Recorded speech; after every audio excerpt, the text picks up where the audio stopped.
नमस्कार, आप देख रहे हैं सीधी नजर लाइव और मैं हूं आपके साथ रूपा गुप्ता। तीसरी प्रखंड से करीब 40 किलोमीटर दूर थानसिंगडी पंचायत अंतर्गत असुरहड्डी जंगल में स्थित ढिबरा व बैरल पत्थर का अवैध खदान का निरीक्षण शनिवार को अनुमंडल पदाधिकारी धीरेन्द्र सिंह व एसडीपीओ मुकेश महतो ने संयुक्त रूप से किया। निरीक्षण में वन विभाग की टीम व तीसरी लोकाय के थाना प्रभारी व कई पुलिस जवान शामिल थे। बताया गया कि गुप्त सूचना के अनुसार अनुमंडलीय स्तरीय पुलिस प्रशासन ने उक्त खदान का निरीक्षण किया। खदान में कई बड़े बड़े गड्ढे व खंते पाए गए, हालांकि कोई भी उत्खनन करते नहीं पाया गया। पुलिस प्रशासन के पहुंचने के पहले सभी फरार हो गए। बताया गया कि वर्षों से उक्त खदान में ढिबरा व बैरल पत्थर का उत्खनन किया जा रहा है। अनुमंडल पदाधिकारी धीरेन्द्र सिंह ने कहा कि असुरहड्डी खदान में कई खंते मिले हैं, कोई काम करते नहीं मिला। खदान के चारों तरफ निरीक्षण किया गया, आसपास के लोगों से पूछताछ की गई। वहीं डीएसपी मुकेश महतो ने कहा कि असुरहड्डी गांव से सटा वन भूमि पर अवैध माइनिंग कर बैरल निकाला जाता है।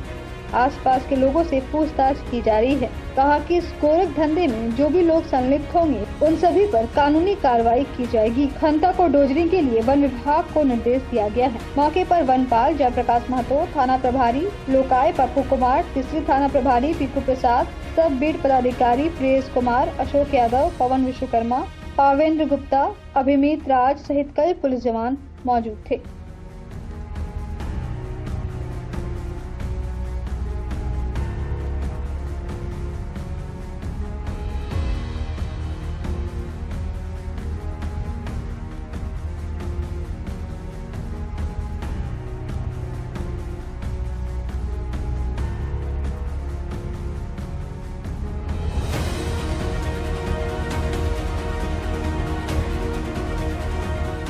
अवैध माइनिंग होने की सूचना प्राप्त हुई थी, उसी के आलोक में हम लोगों ने अभी भ्रमण किया है तीसरी की असुरहड्डी का। कई होल्स दिख रहे हैं जिसमें निश्चित रूप से जान माल की हानि होने की संभावना भी प्रतीत होती है। यद्यपि स्थल पर कोई पाया नहीं गया है, लेकिन ये जरूर लगता है कि खुदाई करने से कि यहाँ पर पूर्व में कार्य शुरू किया गया है। अभी तो जो वन विभाग के लोग हैं उनको डोजरिंग करने के लिए कहा गया है। फिर जैसे सूचना मिलेगी उसके आगे कार्रवाई भी करेंगे। सूचना इधर कुछ दिनों से बराबर मिल रही थी। ये असुरहड्डी ग्राम से सटा हुआ जो जंगल है उसमें अवैध माइनिंग करके बैरल निकाला जाता है। एसडीएम साहब के साथ इंस्पेक्टर साहब, थाना प्रभारी हम लोग यहाँ आए, लेकिन अभी जो गड्ढे बने हुए हैं उसमें कोई इस तरह का आदमी नहीं दिखाई दिया, किंतु उसमें सुरंग बना हुआ। फॉरेस्टर के लोग भी है, पदाधिकारी है, इनको आदेशित किया गया है कि इसको तुरंत जो है डोजरिंग करें और आवश्यक कार्रवाई करें।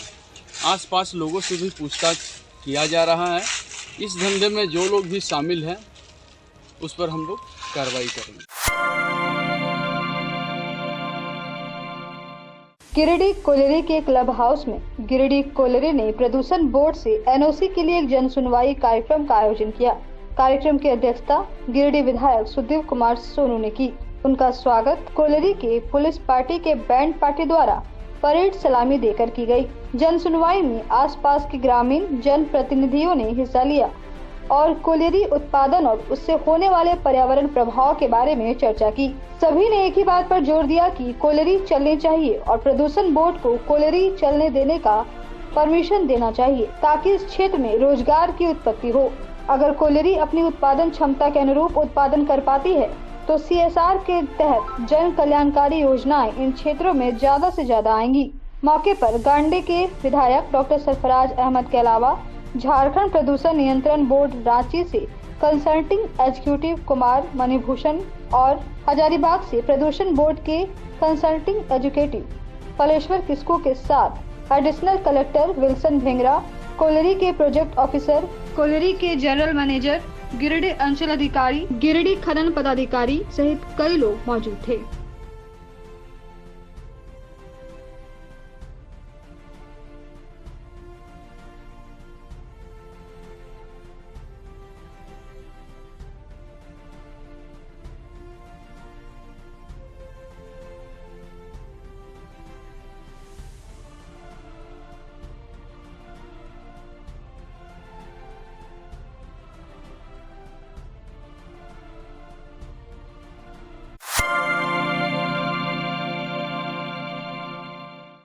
विश्व हिंदू परिषद बजरंग दल के प्रांतीय पदाधिकारी अनूप यादव के द्वारा हुट्टी बाजार स्थित संकट मोचन मंदिर में एक प्रेस वार्ता का आयोजन किया गया। इस दौरान प्रांतीय पदाधिकारी अनूप यादव, जिला गौरक्षक प्रमुख रविशंकर पांडे, विश्व हिंदू परिषद के जिला संयोजक रितेश पांडे ने संयुक्त रूप से बताया कि झारखंड सरकार के द्वारा प्रशासनिक सुधार तथा राजभाषा विभाग द्वारा अधिसूचना जारी कर झारखंड प्रांत के सभी जिलों में मैट्रिक तथा इंटरमीडिएट स्तर की प्रतियोगिता परीक्षाओं में जिला स्तरीय पदों के लिए उर्दू भाषा को क्षेत्रीय भाषा के रूप में रखा गया है, जिनका वे सभी विरोध करते हैं। सभी ने उपायुक्त के माध्यम से महामहिम राज्यपाल से अंश वैधानिक सूचना अधिसूचना को यथाशीघ्र निरस्त करने की मांग की है। कहा कि अगर इसमें सरकार जल्द ही कोई फैसला नहीं लेती है तो संगठन आंदोलन करने के लिए बाध्य होगी। मौके पर गुड्डू यादव, रविंद्र स्वर्णकार, कुंदन केसरी सहित कई लोग मौजूद थे। झारखंड की स्थिति को देखते हुए ऐसा लगता है हम लोग को कि समुचित सनातन धर्म हम लोग छोड़ दे कि क्या करें। उर्दू भाषा जो है खोपने का ये जो है कल्चर जो देखा जाए, और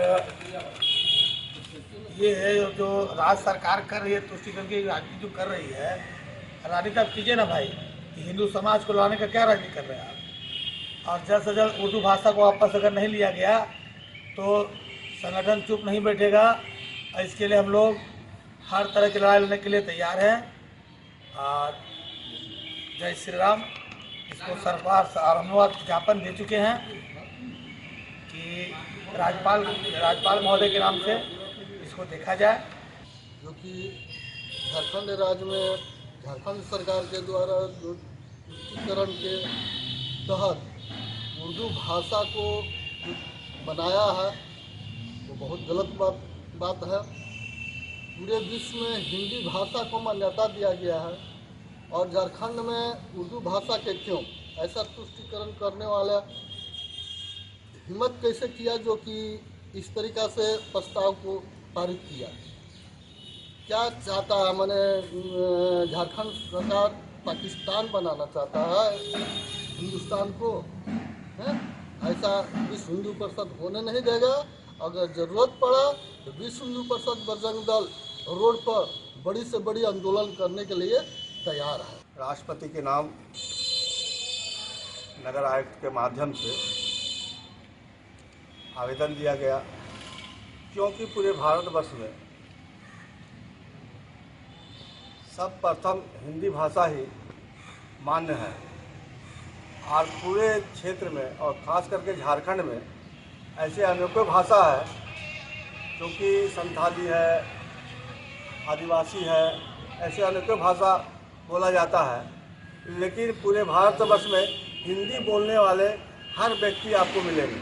और ये क्योंकि हिंदुस्तान है, उर्दू एक तुर्की भाषा है, अफगानिस्तान से आया हुआ ये भाषा है। इसलिए माननीय मुख्यमंत्री से विश्व हिंदू परिषद बजरंग दल जिला इकाई मांग करता है कि तुष्टिकरण नीति को न करते हुए जो हिंदी भाषा है वो हिंदी भाषा ही लागू रहे, अर्थात नहीं तो विश्व हिंदू परिषद बजरंग दल इसके लिए बड़ा से बड़ा आंदोलन करने के लिए तत्पर रहेगा।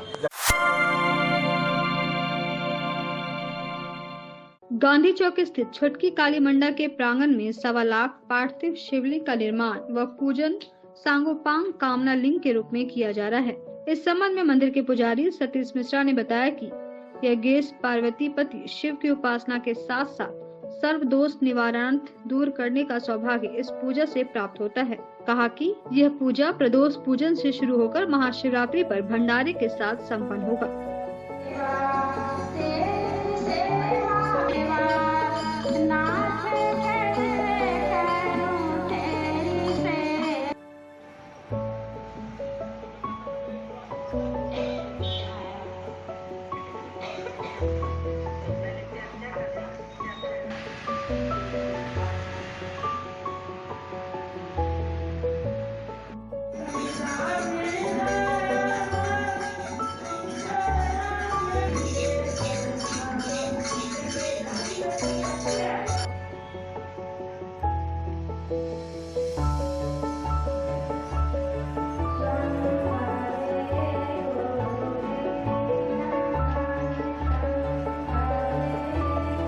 सोम प्रदोष से लेकर फाल्गुन कृष्ण सोम प्रदोष तक छोटी काली मंडा के प्रांगण में 1.25 लाख शिवलिंग का निर्माण करके पार्थिव शिवलिंग का उपासना किया जा रहा है। इस शिवलिंग के पूजन के साथ साथ काल भैरव सहित अष्ट भैरवों का उपासना, महायोगिनी के साथ महाकाली, महालक्ष्मी, महासरस्वती, जगदम्बा का नित्य हवन पूजन का आयोजन संचालित है। इस आयोजन में समस्त भक्तजन उपस्थित होकर धर्म और अपने चित्त दोषों की निवृत्ति के लिए भगवत परिक्रमा करके और पुण्य का भागी बने। यह पूजन महोत्सव शिवरात्रि को उपरांत भंडारा के साथ समापन होगा। शिव की उपासना करने से पितृजन्य दोष निवृत्त होते हैं और देवाधिदेव महादेव जगत का कल्याण के साथ साथ समस्त जीवधारियों को पुनर्योनि में जन्म लेने से उबारते हैं।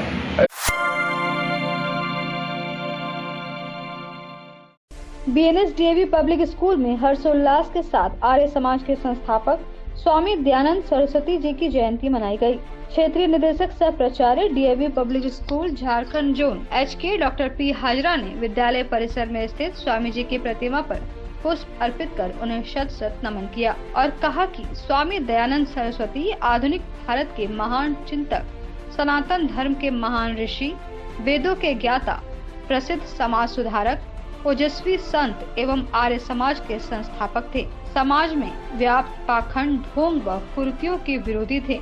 आगे उन्होंने अपनी भावनाओं को प्रकट करते हुए कहा कि उनकी जयंती तभी सफल होगी जब भावी पीढ़ी उनके आदर्शों को आत्मसात कर एक मजबूत और उन्नत समाज का निर्माण करने का संकल्प ले और आगे बढ़े।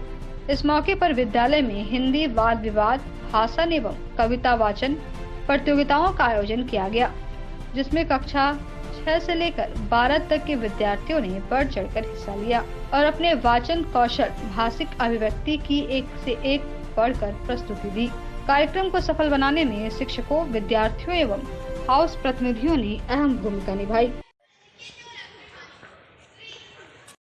तिरंगा फहराता है अपनी पूरी शान से, आजादी हमें प्राप्त हुई वीरों के बलिदान से, आजादी हमें प्राप्त हुई वीरों के बलिदान से, आजादी के लिए हमने की चुकी है तेरी बेटी बाबा, उसे थपकी देकर सुलाओ। ये दुनिया तो हर वक्त जख्म देती है, उस पर अपने लाड का मरहम लगाओ। माँ ने सिसकियां भरना छोड़ा नहीं है अब तक, उसके आंसू भी पोंछ जाओ। थक चुकी है तेरी बेटी बाबा, उसे थपकी देकर सुलाओ। अंधेरा। लोकतंत्र क्या है? लोक का अर्थ है जनता यानी हम सब, और तंत्र का अर्थ है शासन। यह जनता के लिए, जनता के द्वारा जनता का शासन है। मैं उस लोकतंत्र की बात कर रही हूँ जिसके लिए बहुमत का सिद्धांत सर्वोपरि नहीं है, बल्कि अल्पतंत्र की रक्षा सर्वोपरि। यह एक ऐसी प्रणाली। संसार में ऐसे तो कई शासन शैलियां हैं, परंतु सबसे अच्छी शासन शैली लोकतंत्र की है। लोकतंत्र, संस्कृत में लोकतंत्र का अर्थ है जनतंत्र, मतलब जनता के द्वारा शासन। यह इसलिए भी अच्छा है क्योंकि लोकतंत्र में हमें बोलने की आजादी है। हम सरकार से सवाल कर सकते हैं, सरकार से जवाब मांग सकते हैं। हम खुद सरकार बनाते हैं और हम खुद सरकार गिराते हैं, बल्कि हम खुद सरकार बन सकते हैं। मैं आपको उदाहरण देना चाहूंगा हमारे माननीय प्रधानमंत्री श्री नरेंद्र मोदी जी का। पहन के चल जाते हैं, ना ही पैर में जूता है, चप्पल ऊपर पहन के निकल जाते हैं। हमें तो बस जा करके वहाँ पे बैठना है। सारे चीज मुहैया करा ही रही है,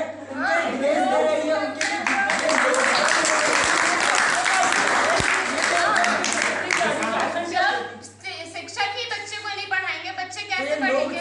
कहाँ से है? लोग तो प्रदान कर रहा ना। ये टीचर भी कहते हैं जितना अच्छा प्राइवेट स्कूल होता है ना, सरकारी स्कूल तो नहीं होता है। उन्हें खाली चाहिए कि हम सरकार से पैसा लें, हम खाली सरकार से पैसा लें और जाए बैठे चाय कॉफी पिए, हो गया उधर खत्म। पढ़ाते नहीं है, पढ़ाते तब बच्चे रहेंगे तब ना पढ़ाएंगे। बच्चे तो जाते ही खाने वाले छुट जाते हैं, खाने वाले चले जाते हैं, जब जाना है खाना है। पूर्णज्योत पक्ष में इस अनंत उदार आकाश के चिंता रहित ज्योतिर्मय प्रशस्त ललाट की तेजस्विता लिए हुए भारत देश में जो तंत्र चल रहा है वो है लोकतंत्र। ऐसा तंत्र जो जनता के द्वारा जनता के लिए जनता का हो, क्या उससे बेहतर मेरे विपक्षी मित्र कोई तंत्र बताएंगे? मेरा मानना है कि इस विषय के विपक्ष में रखे जाने वाले तर्क स्वतंत्रता। अहमदाबाद में होने वाले नेशनल पिकल वर्ल्ड चैंपियनशिप के लिए शनिवार को गिरिडीह के बरमसिया स्थित विजय इंस्टीट्यूट में झारखंड टीम की घोषणा की गई। बताया गया कि 5 और 6 मार्च को गुजरात में होने वाली पिकल बॉल नेशनल चैंपियनशिप की तैयारी खिलाड़ियों द्वारा गिरिडीह के विजय इंस्टीट्यूट में लगातार की जा रही है। स्टेट टीम का गिरिडीह में सिलेक्शन ट्रायल किया गया। सिलेक्शन कमेटी के पदाधिकारियों में झारखंड पिकल बॉल एसोसिएशन के अध्यक्ष राजेश जलान, धनबाद के सह सचिव बी सुधीर, रांची से नीता सहाय है। इस मौके पर ब्रह्मदेव प्रसाद, नितेश नंदन, देवराज आनंद, संतोष शर्मा, अभिषेक सहाय, राजू सिंह, राजीव सिन्हा आदि मौजूद रहे। बताया गया कि पूरे विश्व में सबसे तेजी से लोकप्रिय और पसंद किए जाने वाले खेल पिकल बॉल झारखंड में भी खेला जाने लगा है। गुजरात के अहमदाबाद में सिंगल, डबल्स और मिक्स डबल और 40+ सिंगल, डबल्स और मिक्स डबल्स का नेशनल चैंपियनशिप 5 और 6 मार्च को होने वाला है, जिसकी सूचना जारी करते हुए झारखंड पिकल बॉल एसोसिएशन के सचिव प्रभात कुमार ने बताया कि गुजरात में 15 से ज्यादा राज्य के लगभग 150 प्रतिभागियों द्वारा इस प्रतियोगिता में भाग लेने वाले हैं। झारखंड से महिला वर्ग में पल्लवी और भूमि, जबकि पुरुष वर्ग में अमित तुरी, कनिष्ठ, तनिष्क तरवे, अमित गुप्ता, शुभम, रोहित कुमार, विकास सिन्हा और प्रभात कुमार का चयन किया गया है। अहमदाबाद शहर में 5 और 6 मार्च को इंडियन पिकल बॉल एसोसिएशन, जो वर्ल्ड पिकल बॉल फेडरेशन के द्वारा मान्यता प्राप्त है, नेशनल चैंपियनशिप का आयोजन किया जा रहा है, जिसमें भारत के 15-16 राज्यों से लगभग 150 खिलाड़ियों का हिस्सा लेने की संभावना है। हमारे झारखंड से भी 10 खिलाड़ियों का चयन किया गया है। महिला वर्ग, पुरुष वर्ग और डबल्स के मिक्स डबल्स में भी हमारे खिलाड़ियों का प्रदर्शन वहां पर होगा और सभी खिलाड़ियों को बहुत बहुत शुभकामना और अच्छे प्रदर्शन की उम्मीद करते हैं। सभी खिलाड़ी यहाँ झारखंड से रांची के बिरसा मुंडा एयरपोर्ट से 4 मार्च को अहमदाबाद के लिए रवाना होंगे। तो आज के साथ में बस इतना ही। हम फिर मिलेंगे अगले अंक में कुछ और खबरों को लेकर। तब तक ले दीजिए हमारी पूरी टीम को इजाजत। नमस्कार।